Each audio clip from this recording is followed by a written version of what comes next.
വീഡിയോയിലോട്ട് പോണതിന് മുന്നേ ആയിട്ട് ഈ വീഡിയോ മുഴുവനായിട്ട് കണ്ടിട്ട് നിങ്ങൾക്ക് ഇഷ്ടമായിട്ടുണ്ടെങ്കിൽ തീർച്ചയായിട്ടും ഉമ്മച്ചിൻ്റെ അടുക്കള എന്നുള്ള ഈ ഒരു ചാനൽ സബ്സ്ക്രൈബ് ചെയ്യാൻ മറക്കരുത്. സബ്സ്ക്രൈബ് ബട്ടൺ ഞെക്കിക്കഴിഞ്ഞാൽ തൊട്ടടുത്ത് തന്നെ ഒരു ബെല്ലൈക്കൺ വരും, അതും കൂടി ഒന്ന് പ്രസ് ചെയ്യാം.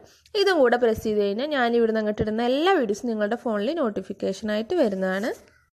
ഞാൻ ഇന്ന് ഏത് റെസിപ്പി ആയിട്ടാണ് വന്നിട്ടുള്ളതെന്ന് പ്രത്യേകിച്ച് പറയേണ്ട ആവശ്യമൊന്നുമില്ലല്ലോ. പഴംപൊരിയുടെ റെസിപ്പി ആയിട്ടാണ് വന്നിട്ടുള്ളത്. അപ്പോൾ ഞാനിവിടെ വെറൈറ്റി ആയിട്ട് ഒന്നും ചെയ്യുന്നൊന്നുമില്ല.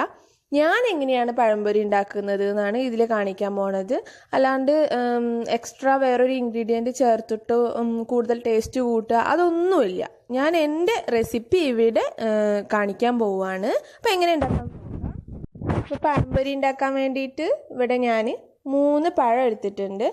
നല്ല പഴുത്ത പഴം നോക്കിയെടുക്കണം, എങ്കിലേ ഉള്ളൂ നല്ല ടേസ്റ്റ് കിട്ടുള്ളൂ. അപ്പോൾ ഇത് എങ്ങനെയെന്നറിയോ, കാണുമ്പോൾ നന്നായിട്ട് കറുത്തിട്ടുണ്ടെങ്കിലും നല്ല കറക്റ്റായിട്ട് പഴുപ്പാണ്. അതായത് കണ്ടോ, പ്രസ് ചെയ്യുമ്പോൾ ഉള്ളിലേക്ക് അമർന്നു പോകണമൊന്നുമില്ല, കറക്റ്റ് പഴുപ്പാണ് കിട്ടിയിട്ടുള്ളത്. അപ്പോൾ നല്ല ടേസ്റ്റ് ഉണ്ടാവും ഇങ്ങനത്തെ പഴം വെച്ചിട്ടുണ്ടാക്കുമ്പോൾ. അപ്പോൾ ഞാനിതൊന്ന് 4 പീസാക്കിയിട്ട് ഇതുപോലെ ഒന്ന് കട്ട് ചെയ്യാണ്. കനലിയാണ്ട് 4 പീസാക്കുകയാണ്. അപ്പോൾ ഇത്രയും കനലിയാണ്ടാക്കുമ്പോൾ അത്രയും ടേസ്റ്റ് കൂടും. ഒരുപാടങ്ങ് കട്ടിയിൽ നമ്മൾ കട്ട് ചെയ്യരുത്, അതൊന്ന് ശ്രദ്ധിക്കാം. അപ്പം ഞാൻ എല്ലാം അങ്ങനെ കട്ട് ചെയ്തെടുത്തിട്ടുണ്ട്. ഇനി ഞാൻ 1 കപ്പ് മൈദ ഒരു ബൗളിലോട്ട് എടുക്കുകയാണ്. ബാറ്ററിന് വേണ്ടിയിട്ടാണിത്. അപ്പോൾ ഓൾറെഡി അരിച്ചിട്ടാണ് എടുത്തിട്ടുള്ളത്. ഇതിലോട്ട് 1/4 ടീസ്പൂൺ മഞ്ഞൾപ്പൊടി ഇവിടെ ഓപ്ഷണലാണ് കേട്ടോ, വേണമെങ്കിൽ മാത്രം ചേർത്താൽ മതി. ഞാൻ അത് ചേർക്കാതെ തന്നെ ഉണ്ടാക്കലുണ്ട്. പിന്നെ 1/4 ടീസ്പൂൺ ഉപ്പ് ചേർത്ത് കൊടുക്കാം. അപ്പോൾ ഉപ്പ് എന്ന് പറയുമ്പോൾ നമ്മൾ മധുരം ഇടുന്നതാണല്ലോ, അപ്പോൾ ആ ഒരു മധുരം മുന്നിട്ട് നിൽക്കാൻ വേണ്ടി മാത്രം ഉപ്പ് ചേർക്കാം. പിന്നെ പഞ്ചസാര 4 ടേബിൾ സ്പൂണാണ് ചേർക്കുന്നത്. പഞ്ചസാര അത്യാവശ്യം ഉണ്ടായിക്കോട്ടെ, ആ ബാറ്ററിൽ നല്ല അത്യാവശ്യം മധുരം ഉണ്ടെങ്കിലേ ഉള്ളൂ പഴംപൊരിക്ക് ടേസ്റ്റ് ഇടുക. അപ്പോൾ ഉപ്പ് മസ്റ്റായിട്ട് ഇടണം, എങ്കിലേ നല്ല ടേസ്റ്റ് ഉണ്ടാവുള്ളൂ. പിന്നെ അതിലോട്ട് വെള്ളം ഒഴിച്ചിട്ട് ഇത് നന്നായിട്ടൊന്ന് നമ്മൾ നല്ലപോലെ മിക്സ് ചെയ്തിട്ട് ബാറ്റർ റെഡിയാക്കി എടുക്കാം. പിന്നെ ഒരു കാര്യമുണ്ട് കേട്ടോ, ഞാനിവിടെ മാവ് റെസ്റ്റ് ചെയ്യാൻ വേണ്ടിയിട്ടൊന്നും വെക്കാറില്ല. അപ്പോൾ ഇവിടെ ഉമ്മയൊക്കെ ഉണ്ടാക്കുകയാണെങ്കിൽ റെസ്റ്റ് ചെയ്യാൻ വേണ്ടി വെക്കും, കോഴിമുട്ട ചേർക്കും, അങ്ങനെ എന്തൊക്കെയാണ് ഉമ്മ ഉണ്ടാക്കുക. പക്ഷെ ഞാൻ ഇങ്ങനെയാണ് ഉണ്ടാക്കാറ്. ഇതിൽ വേറെ ഒന്നും ആഡ് ചെയ്യുന്നില്ല. കുറച്ചായിട്ട് വെള്ളം ഒഴിച്ചിട്ട് ഇതുപോലെ മിക്സ് ചെയ്തിട്ട് ഒരു തിക്കായിട്ടുള്ള ബാറ്റർ, അതാണ് അത്യാവശ്യം കട്ടി വേണം. കാരണം ഈ പഴം ഇതിൽ മുക്കിയെടുക്കുമ്പോൾ പഴത്തിൽ നിന്ന് നമ്മൾ എണ്ണയിലിടുമ്പോൾ ആകെ മാവ് പരക്കാൻ പാടില്ല. നല്ല കറക്റ്റായിട്ട് അതിലിങ്ങനെ പൊതിഞ്ഞ് കിടക്കണം, അതിനനുസരിച്ചുള്ള തിക്നെസ് വേണം.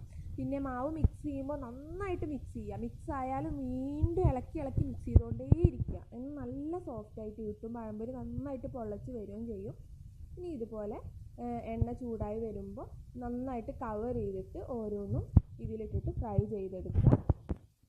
നല്ല അടിപൊളിയായിട്ടുള്ള പഴംപൊരി കിട്ടണമെന്നുണ്ടെങ്കിൽ നിങ്ങളൊന്ന് ശ്രദ്ധിച്ചാൽ മതി.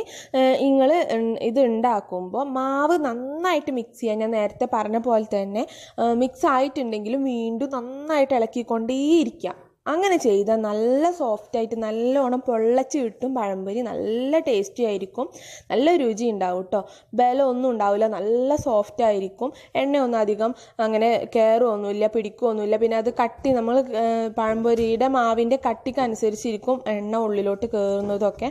അപ്പോൾ ഇതുപോലെ മറിച്ചിട്ടിട്ടും തിരിച്ചിട്ടിട്ടും ഇതൊന്ന് ഫ്രൈ ചെയ്തെടുക്കേണ്ട ആവശ്യമുള്ളൂ. കണ്ടോ, നല്ല ഉണ്ടച്ചിട്ട് വന്നിട്ടുണ്ട് അല്ലേ, നല്ല ഭംഗിയുണ്ട് കാണാൻ. ചിലർ ഒന്നുകൂടെ മൊരിഞ്ഞ് കിട്ടാൻ വേണ്ടിയിട്ട് ഇതിൽ അരിപ്പൊടിയൊക്കെ ചേർക്കുന്നതാണ്. ഞാൻ അതൊന്നും ചേർക്കാറില്ല. പിന്നെ ചിലർ കടലപ്പൊടി ഇടുന്നതാണ്, അതും ഞാൻ ചേർക്കാറില്ല. ഞാൻ ഇങ്ങനെയാണ് ഉണ്ടാക്കുക, വെറും മൈദ വെച്ചിട്ട് ഇങ്ങനെയാണ് ഉണ്ടാക്കാറ്. അപ്പോൾ വളരെ ടേസ്റ്റി ആയിട്ടുള്ള സിമ്പിളായിട്ടുള്ള എൻ്റെ ഈ പഴംപൊരിയുടെ റെസിപ്പി നിങ്ങൾക്ക് ഇഷ്ടമായി കാണുമെന്ന് വിശ്വസിക്കുന്നു. ഇഷ്ടമായിട്ടുണ്ടെങ്കിൽ തീർച്ചയായിട്ടും എല്ലാവരും ലൈക്ക് ചെയ്യാൻ മറക്കരുത്, മറ്റുള്ളവർക്ക് ഷെയർ ചെയ്യാനും മറക്കരുത്.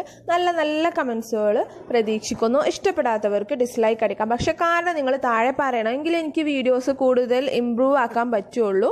അതുപോലെ തന്നെ ചാനൽ ഇതുവരെയും സബ്സ്ക്രൈബ് ചെയ്യാത്തവരുണ്ടെങ്കിൽ തീർച്ചയായിട്ടും സബ്സ്ക്രൈബ് ചെയ്യുക. നമുക്ക് വീണ്ടും കാണാം. താങ്ക്